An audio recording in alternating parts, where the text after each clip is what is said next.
To see everyone here. Good to see everyone here. I apologize for being a little bit late, but we are live, so I'm glad to see everyone here. Just so that just to kind of do some review for everyone, we are here. Uh, I have on YouTube and on Facebook. I am live on both of those, and I am currently uh, live streaming on the page that I'm on, and my channel on YouTube, my Facebook page, my YouTube channel, both have the same name, The King's Bard. That's The King's Bard, and it is a very nice, I really like the YouTube channel that I have, and so we're gonna. So if those of you who are watching this video, whether you're on Facebook, that kind of a thing, if you're on Facebook, like it and share as much as you can. Also like my Facebook page. If you're on YouTube, then like and subscribe. Also, you can leave your comments. If you have questions or comments at any point during this, please leave them in the chat if you're watching the live stream. Chat's over here for me. Please leave them in the chat. I will do my very best to answer them as much as I am able. If you're in the Zoom call, welcome to you as well. And I am very glad to see you guys. And you can, of course, ask your questions at any point. That being said, good to see everyone here. And yes, so that being said, before we go any further, I want to open up with a word of prayer. To invite the Lord to be with us as we investigate these natural remedies that He's given us. That being said, let's bow our heads for a word of prayer. Dear Heavenly Father, thank you so much for your grace and for your mercy. Thank you for your love, for your grace, and for everything that you have done. Father, I just ask right now that you would please be with us. Please fill us with your Spirit. Anoint us with your grace. And I ask, Lord, that above all other things, Christ would be lifted up. Please speak, Lord. Please give us your grace. In Jesus' precious name we pray and ask these things, and thank you so much. Amen. Alrighty. Well, once again, it's good to see everyone. It is very good to see everyone. And yes, so today we're continuing our investigation of healing regimen. We're looking at these regimen, which they're really important. They're focused on helping people to heal on a systemic level. Last week we looked at stress and anxiety. If you want to check out that video, again, that's on my YouTube as well as on my Facebook. On my Facebook, it is unedited. I don't know how to edit that on Facebook. On YouTube, it is edited so that the first few minutes of technical issues are cut out. So check that out on YouTube. So that's, once again, the King's Bard on YouTube. So please check that out.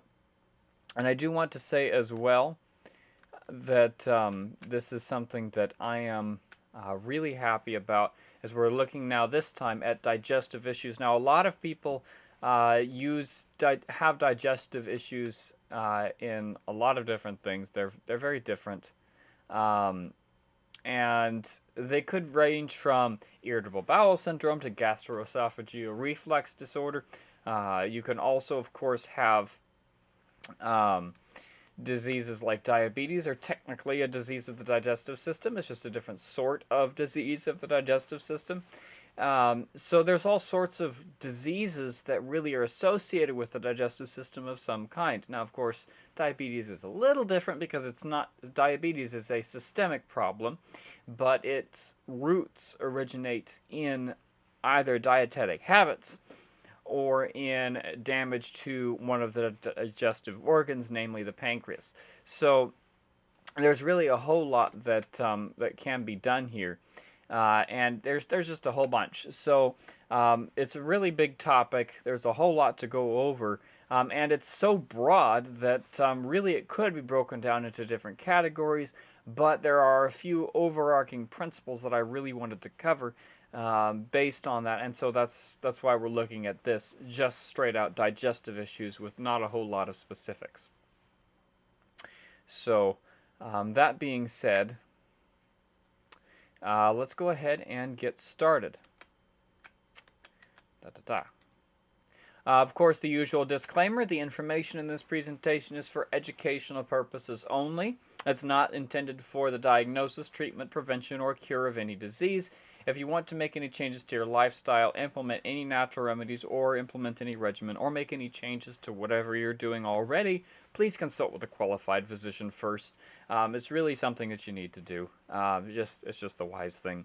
So, at any rate, yes, this is really important. Please consult with a doctor or other qualified medical professional for that. Of course, we're going back to relevant terms and information. A regimen, just as a reminder, is a program that works with the multiple facets of a person to help facilitate healing. It's a systemic rather than an individual thing.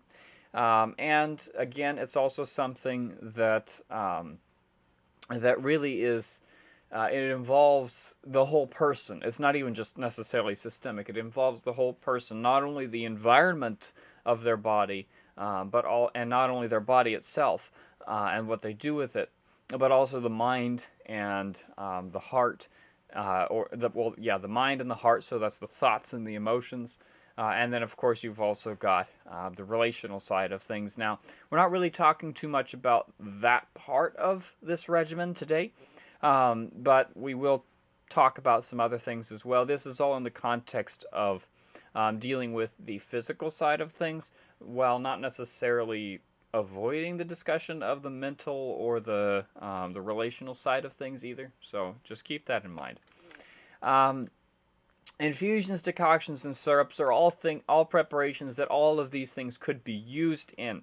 All of the herbs that are mentioned here tonight can be prepared in infusions, decoctions, and syrups. So keep that in mind. And they can also be just added in the diet. So that's also something that I really encourage. In fact, that's the #1 way I recommend you use herbs. But of course, that's not always feasible, or sometimes you want something a little stronger. And so again, infusions, decoctions, and syrups. That's really the way to go with the herbs here that you'll see mentioned today. Also juices would work as well. So, digestive issues. We kind of talked about this already. The majority of digestive issues are systemic.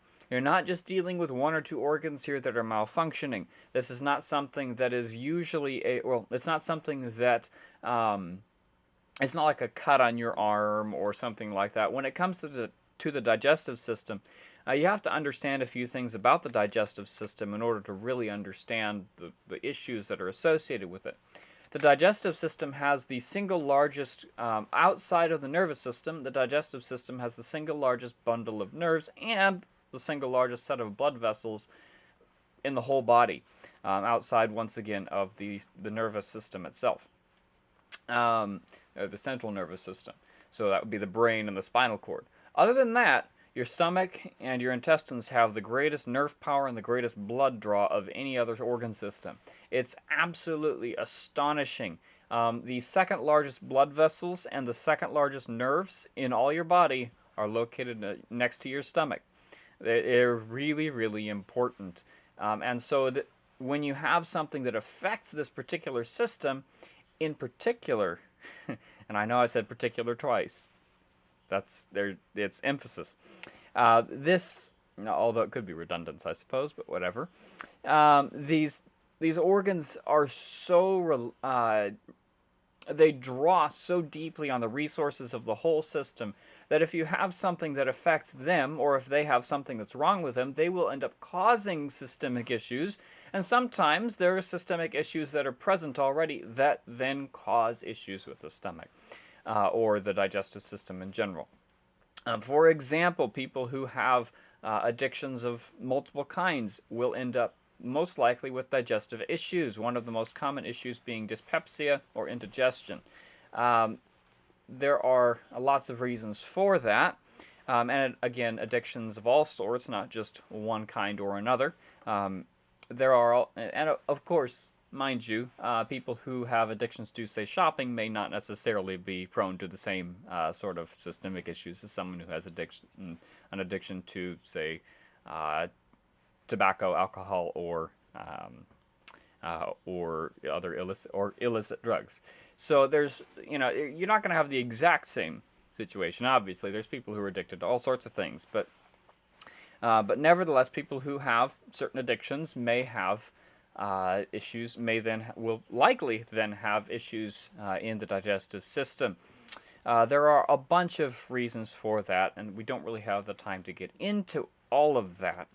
But at the same time, there's plenty of reasons why some other issue or some systemic issue will then affect the digestive system, and that is once again because the digestive system draws, well, it draws upon the resources of the whole rest of the system.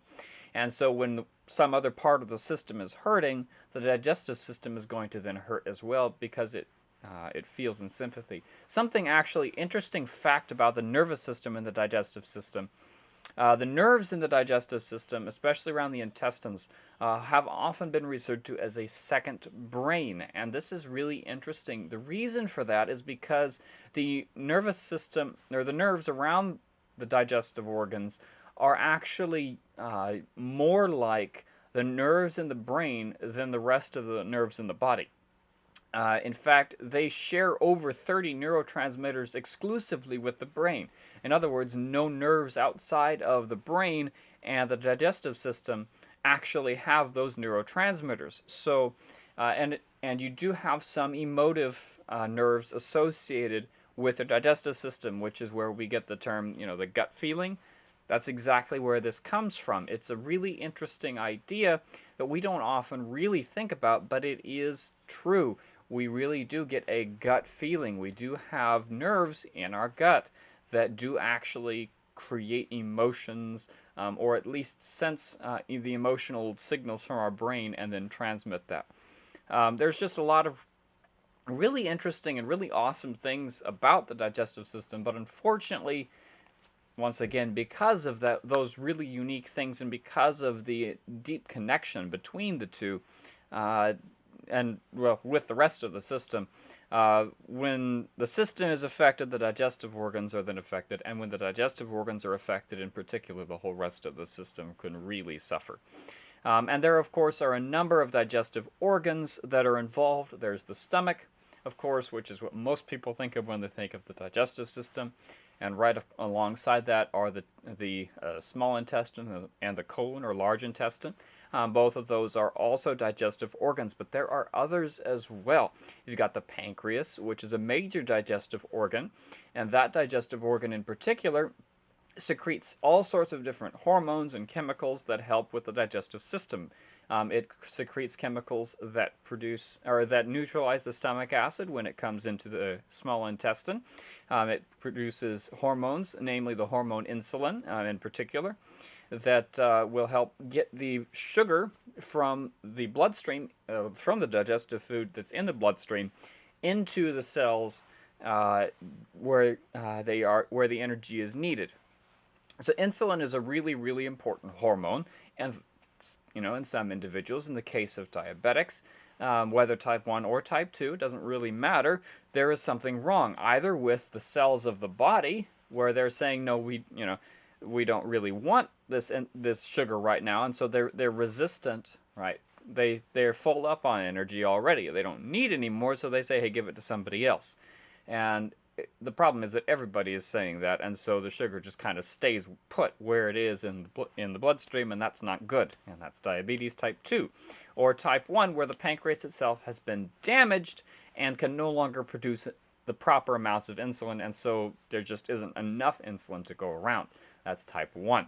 So type 1 diabetes, there's a damaged pancreas, and type 2 diabetes is a diabetes that is largely caused by lifestyle issues, an abundance of energy, rather than damage to the pancreatic organ itself. However, sometimes pancreatic damage can occur in type 2 diabetes, and especially so if the type 2 diabetes goes untreated for a long period of time. So keep that in mind. It's really important.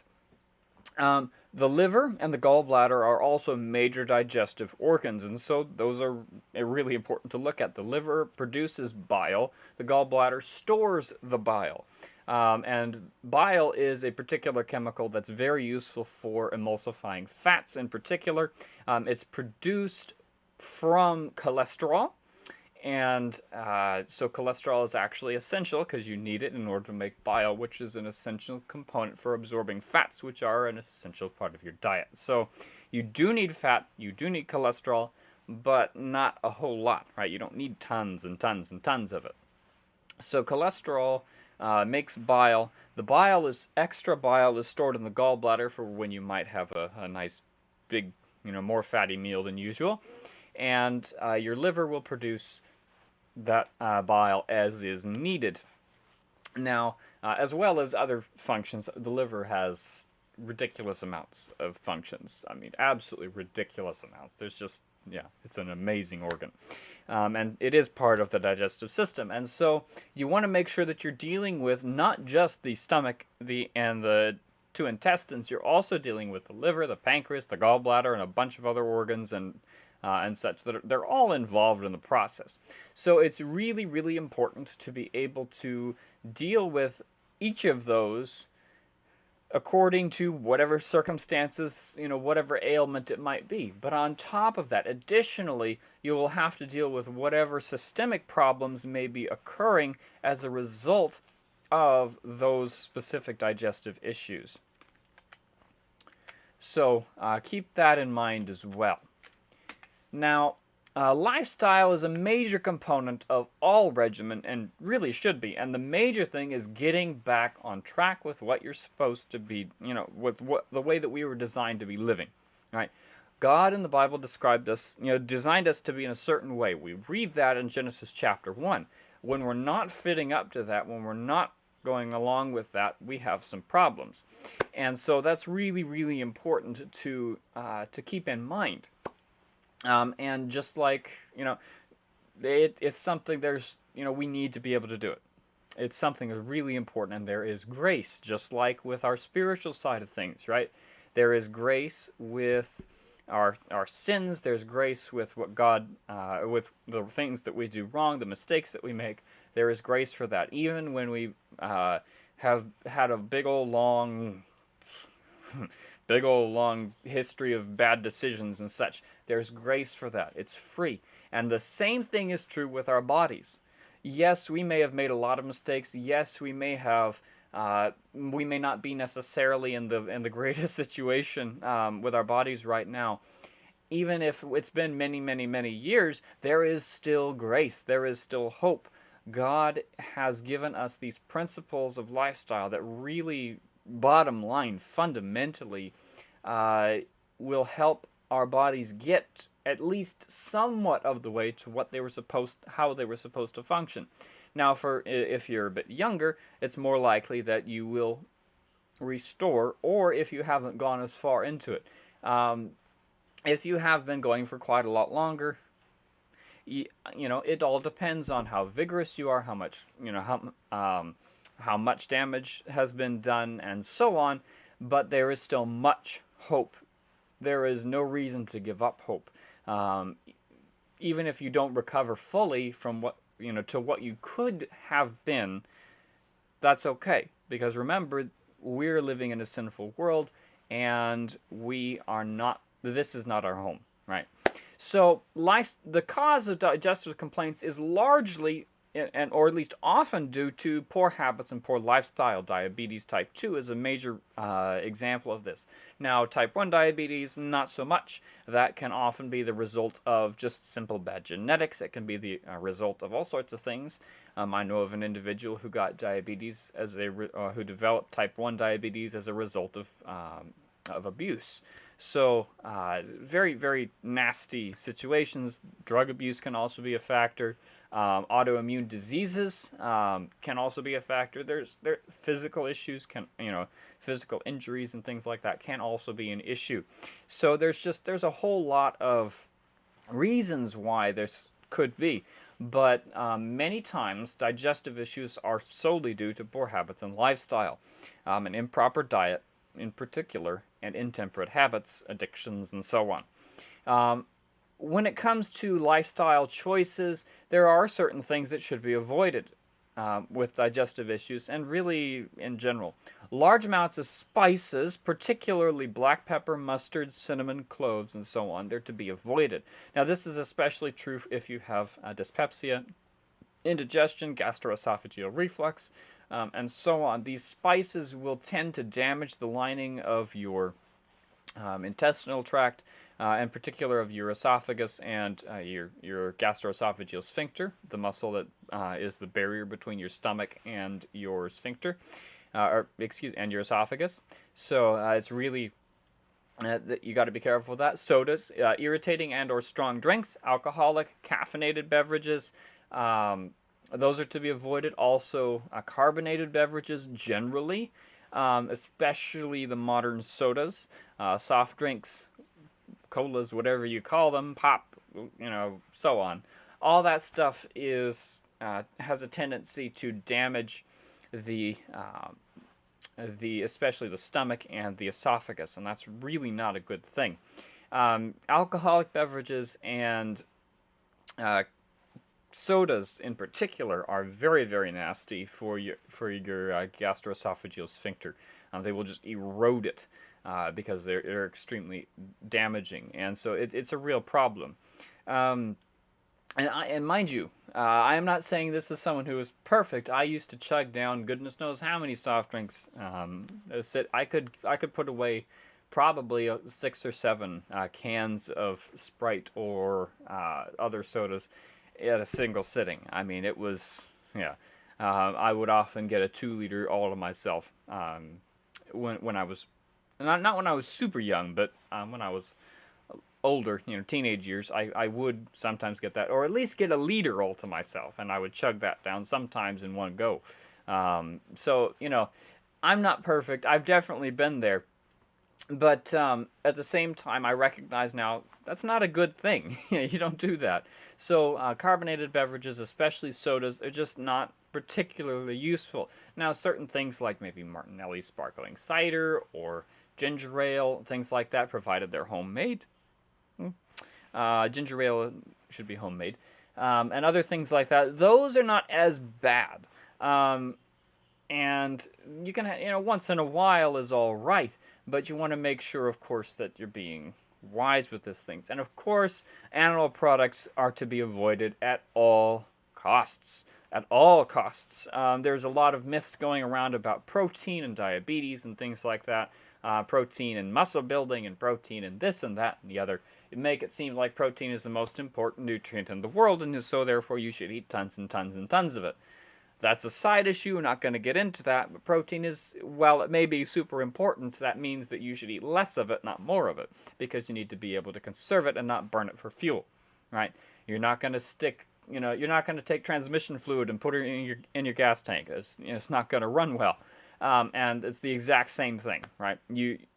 Protein is not designed to be fuel. Protein is designed to be building blocks. It's designed to construct your body, not to fuel it. Carbohydrates are designed to be your fuel. So, yeah, we're designed to run on that. So, animal products are to be avoided at all costs. They are most likely a major cause of a lot of the issues going on here, whether they be diabetes or irritable bowel syndrome or some other things. Now, of course, this is all, once again, general. There are specific cases, specific things to deal with in each case, and those are things that you talk over if you were to have a conversation with someone like me, alongside your doctor.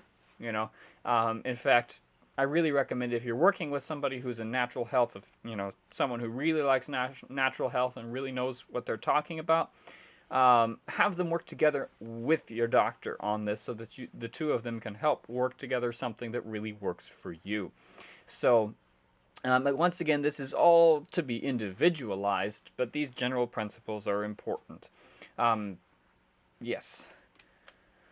Now, and once again, if you're watching via the stream, you can leave your questions in the chat box. and I will see them, and I'll answer them as I'm able. If you're watching via the Zoom, you can ask your questions at any point. Feel free to interrupt me. Now, when it does come, now we've talked enough, I think, about things to avoid for lifestyle. When it comes to lifestyle components, there are plenty of things to add in instead, and that's really what we should be thinking about. A lot of people think about lifestyle and lifestyle change and go, oh, I have to get rid of this, I have to stop doing that, this isn't, I need to do this and not do that, and not do this and not do that. I mean, you know, I love the illustration of planting a garden. You don't plant a garden by pulling weeds. You don't just stop doing things without putting new things in, right? This is something that I have a tendency to do. And I know that a lot of people have this problem as well. I can guarantee you, you cannot grow a garden by pulling weeds. It doesn't work. You'll just keep pulling weeds because they keep landing there. The only way you'll be able to get good habits is by putting something new in their place, right? You got to put something new in there. And that's exactly what we're talking about with lifestyle here. Lifestyle, when you really boil it down to it, whole food, plant-based diet, right? Whole food, right? You're not, you know, plant-based, you know, you could still be, you know, chugging down Sprite and eating Oreos. You know, those are plant-based. They don't have animal products in them. That doesn't mean they're healthy, right? You need a whole foods plant-based diet, right? Plenty of water to drink, lots of exercise, and plenty of good sleep. Any other specifics really are individualized for each person, but again, you know, there's things that you can do. When it comes to irritable bowel syndrome, you're going to want to talk about certain things. When it comes to diverticulosis, diverticulitis, those are some other things as well. Talking about gastroesophageal reflux disease, you're going to be having some other issues beyond that you're going to need to deal with when it comes to certain things. Diabetes as well. Diabetes, you're not going to want to go around eating tapioca. You're not going to want to go around and eating tons and tons and tons of potatoes, right? You're going to want to have some specifics going on. Gastroesophageal reflux disease, you're going to have to talk about what kinds of foods should I eat, what kinds of foods should I avoid. You know, because not all plants are safe for certain people. You know, I mean, just like allergies, right? You have a peanut allergy, can't eat peanuts. You have a citrus allergy, can't have citrus. As much of a terrible shame as that is, right? And the same thing, you know, if you have something that's going to affect you, don't eat it. You know, even if it's a whole part of the whole food plant-based diet, it may still not be best for you. And so really, bottom line, you need to have this, you know, this conversation with your physician and with the person who you're consulting, or who's consulting you on these matters as far as natural health goes. You really want to be able to work together with the, you know, the other two, so that you really have a good perspective on this. However, again, these principles overall do make sense and do apply to everybody. Whole food plant-based diet, that applies to everyone. Plenty of water to drink. Speaking of water, I brought my water. Oh, it's over there. I can't reach it. But I have my gallon of water there that I've drank about half of it today. You know, now of course, again, I work up to that. Do I always drink the full gallon? No. It depends on the climate. Sometimes I drink more. You know, it depends on the time of year, depends on the weather, all that stuff. You know, so that's, but plenty of water to drink, right? Lots of exercise and good sleep, especially for people with diabetes. You want to get plenty of exercise. I mean, everyone in general, exercise is the single most important factor for longevity. But diabetes, exercise, exercise, exercise, exercise. That's the number one thing that you can do to get your blood sugar down. Now, of course, you want to do this while being wise. You don't want your blood sugar to go down too far. But exercise, exercise, exercise, combined with a whole foods plant-based diet while you're being supervised by your physician. Can't emphasize that enough. While you're being supervised by someone who knows what to watch for, exercise is really the big thing to do. Okay, really big thing. And good sleep, especially for someone who has dyspepsia, digestive indigestion, that sort of a thing, really big thing. Really, really big. Once again, any specifics need to be individualized for an individual person. Now, there are different herbs here that are also really, really important and honestly really, really specific. You really can't... Again, it depends on the individual case.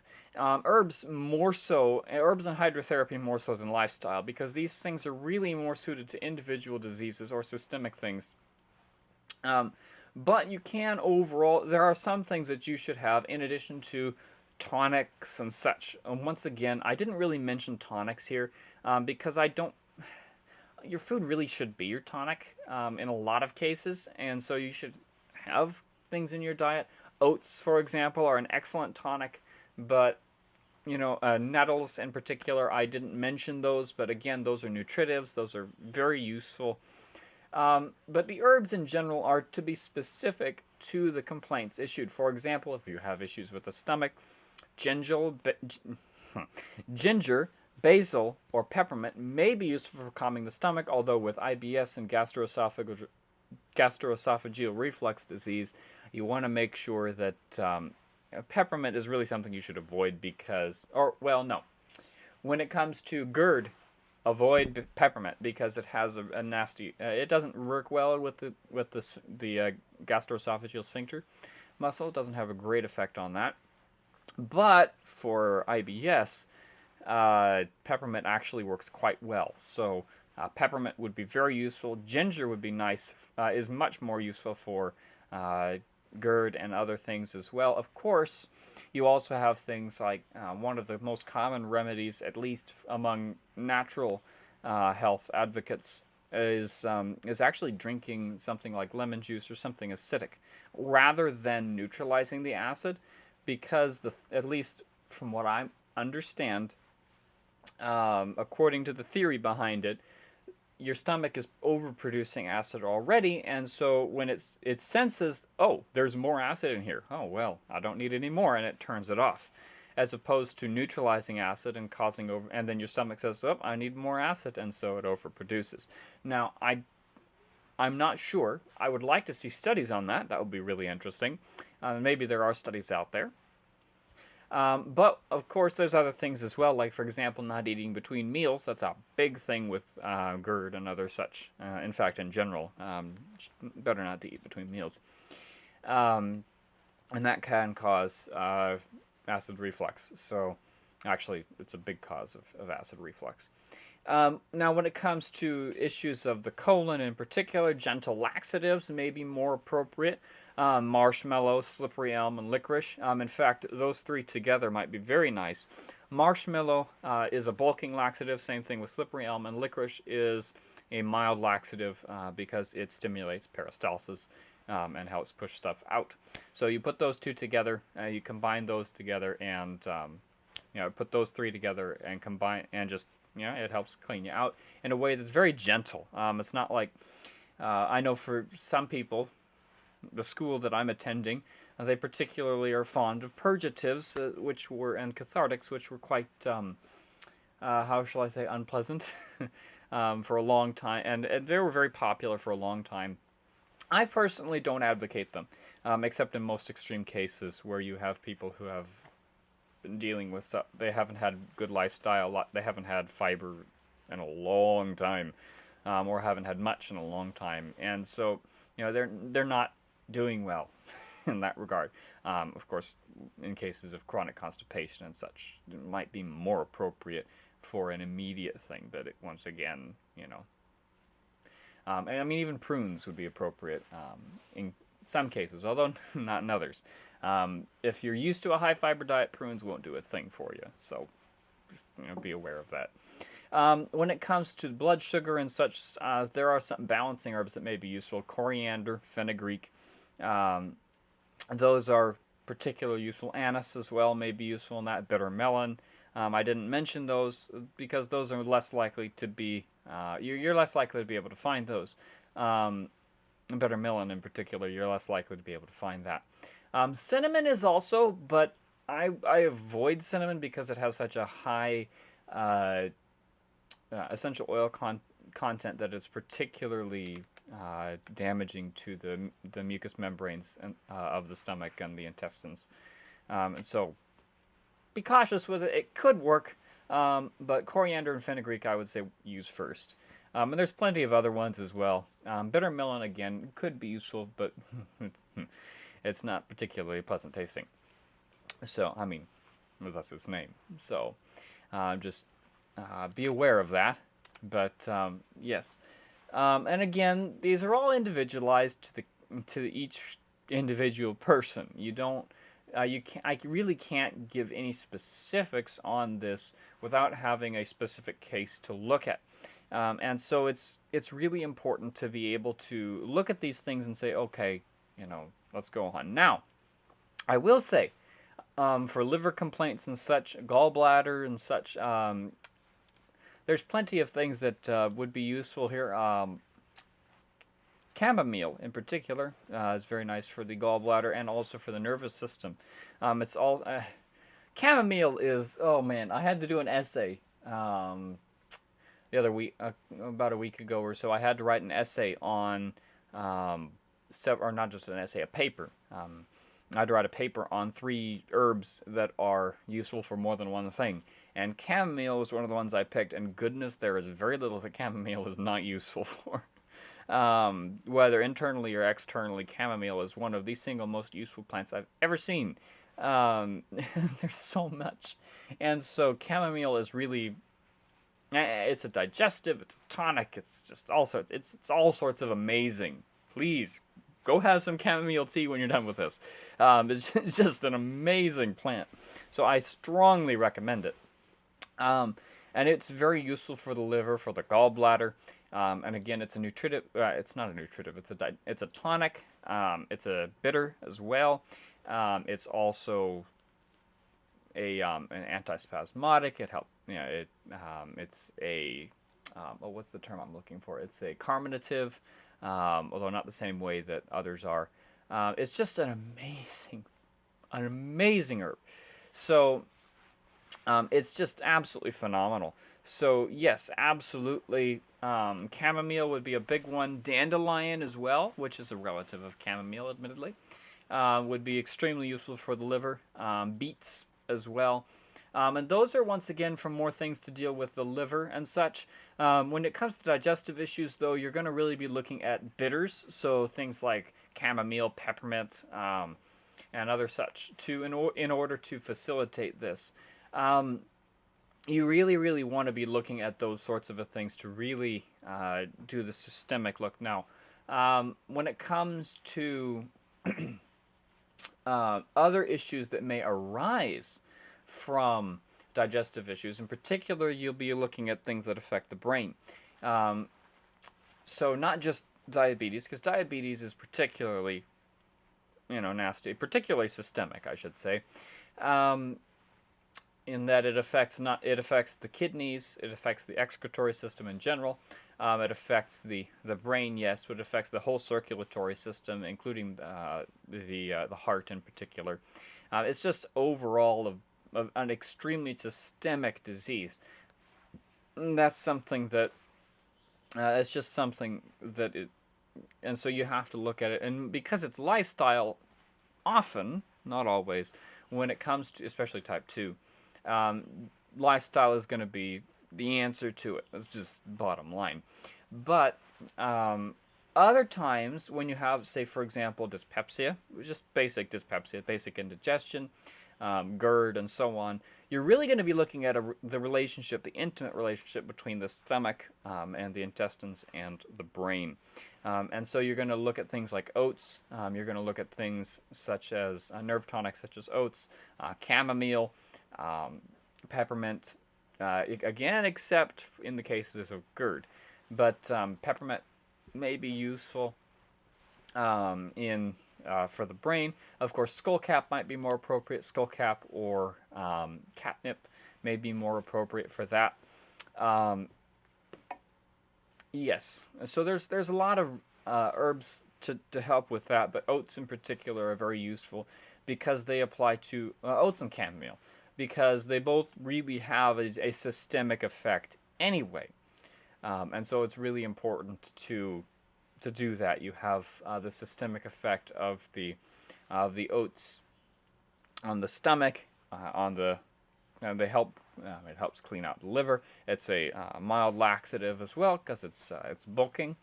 And then, of course, chamomile with its antispasmodic effect, with its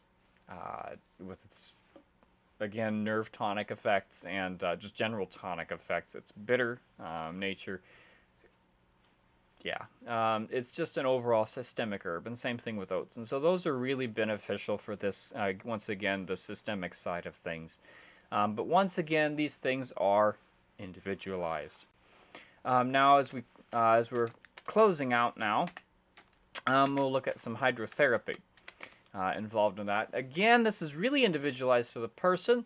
When it comes to the digestion itself, fomentations are really useful, but don't rely on them. Fomentations can help in cases where digestion has become exceptionally difficult, and you really want to focus on that and build up the system. Fomentations right over the stomach and the digestive organs really help with that. And so you really want to make sure that that's targeted, but at the same time, yeah, and that's without revulsion. So what you're doing is, instead of, it's just a constant heat. So you're not doing ice in between, right? You're taking the cooled off fomentation off and just immediately replacing it with the hot one. You're not doing revulsion. You're not doing alternating hot and cold in this case. You don't want to do that. You do want to finish on cold, but you never ever want to do alternating hot and cold when you're dealing with fomentations and the digestion. You don't want to do that. Also, warm water taken before a meal, half an hour before a meal, can really help with digestion, especially if you're drinking a bunch of it. Not lukewarm water, but warm water. Taken, I think it's 2 tumblers full is like 2 quarts? Oh, what is it? Something like that. Or no, not 2 quarts. That's a lot of water. But a couple of glasses of warm water, drink about half an hour before a meal, can really get your digestive organs going, and hey, it's time to wake up, kind of a thing. On the other hand, when it comes to, in fact, one of the best remedies for the digestion and for the stomach in general is the wet girdle. Now, it doesn't necessarily help with digestion, but if you have a particularly weak or sensitive stomach, or weak or sensitive intestines and other digestive organs, the wet girdle is very useful because it acts on the nerves which are responsible for it. And it helps strengthen those nerves in particular. Now, the nerves are usually the problem. They're either irritated for some reason or other. Now, of course, again, there are other reasons. You might have ulcers in the stomach, which is really important to deal with. You may have, there's all sorts of reasons that there might be indigestion or dyspepsia or whatever it might be, right? So you want to make sure that you know what it is before. Once again, this needs to be individualized. But the wet girdle really helps with just basic indigestion, because the way that it works is it really acts on the nerves, as I said before. And again, the wet girdle, I mentioned it last week, is where you take a towel, 2 towels. You have 2 towels. One of them you soak in water that's tepid, so it's just slightly cool to the touch. And you take that towel, and it's been soaked all the way through, and you wring it out until it's almost dry. And then until it's, it's not dripping anyway. You want to make sure it's wrung out until it's not dripping. It's quite dry, but not, it's, not aired out to dry, but just wrung out until it's almost dry. You squeeze it out as much as you can. And then you wrap that towel around your system, tightly around your stomach, especially around the abdominal area here. So from, about from here to here, this kind of an area. And then what you do is, once you finish wrapping that around nice and snug, then you take the second towel, which is dry, and you want to make, I would make it a thick towel, thicker towel than the first one, and you wrap that one around you so that your bedding doesn't get wet. And then you secure it through whatever means you need to, whether it be a giant safety pin like they did in the old times, or whether just through tucking it in, which is what I've used before on my own self. But securing it with whatever means that you can once you've done that, sleep. And that really has one of the best effects on a nervous stomach, a dyspeptic stomach, something like that. It's really, really, really useful, especially for people who are dealing with addictions of any kind that affect the digestive system. So again, things like alcohol, illegal drugs, caffeine, and some other things as well. Those are all those can all have a very negative effect on the stomach, and so wrapping that around, I mean, even sodas can be addictive, and so, that's definitely possible. And also people who have trouble giving up meat and other animal products. So the wet girdle can really be a major blessing for those people. So anyway, that's about everything that I have here today. So I'm going to pause now towards the end, now that I'm at the end of my presentation, I'm going to ask for questions. First, I'm going to take them from my Zoom, but I'm going to also say, if you're in the stream chat, please start typing your questions now, so I'll see them by the time I'm done asking questions from Zoom. Anyway, so are there any questions at all?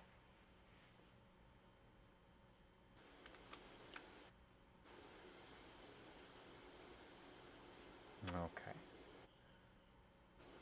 Alrighty, I'm not seeing any questions from Zoom, not hearing any questions from the Zoom. Let's see here. If you're muted, then obviously I can't hear you. But it doesn't look like anybody's asking any questions. And it doesn't look like I'm having any questions from the stream either. So, that being said, I think we'll go ahead and end it here. Now, I do want to say once again, if you are watching this for the first time, welcome. I have a Facebook page and a YouTube channel, as well as streaming on Twitch. I am the King's Bard in all cases. I am the King's Bard on Facebook. If you're watching on Facebook, like the video, share it, and like my page as well. Get to know it. You can message me, and I will do my very best to get back to you whenever you can. Whenever I can, excuse me. And if you are watching via YouTube, welcome to you as well. Please like the video, subscribe to my channel, and again, share it with as many people as you can. And if you're watching via the recorded videos, so after this stream is over and done, you're watching via the video, welcome to you as well. Good to see you. And please like the video, subscribe if you're on YouTube, and share if you're on Facebook. And yes, now, and of course, if you have any questions, leave them in the comment section, or message me directly if you're on Facebook, because I don't know that I'll be able to actually see any questions or comments and so on. If it's not on a live video, I don't know. So message me on Facebook if you're watching via the recorded video. If you're on YouTube, leave a comment. I would be more than happy to answer any questions you may have. I am hoping against hope, kind of a thing, that I will be able to get something out this week. I'm really trying to figure. I have an idea for some things that I'd like to do, and I just need to execute it the best way that I know how. So, anyway, that being said, if there are no other questions, then we will go ahead and finish. Are there any questions? No. Okay. Alrighty. Well, then we shall close out. Let's go ahead and bow our heads for a word of prayer.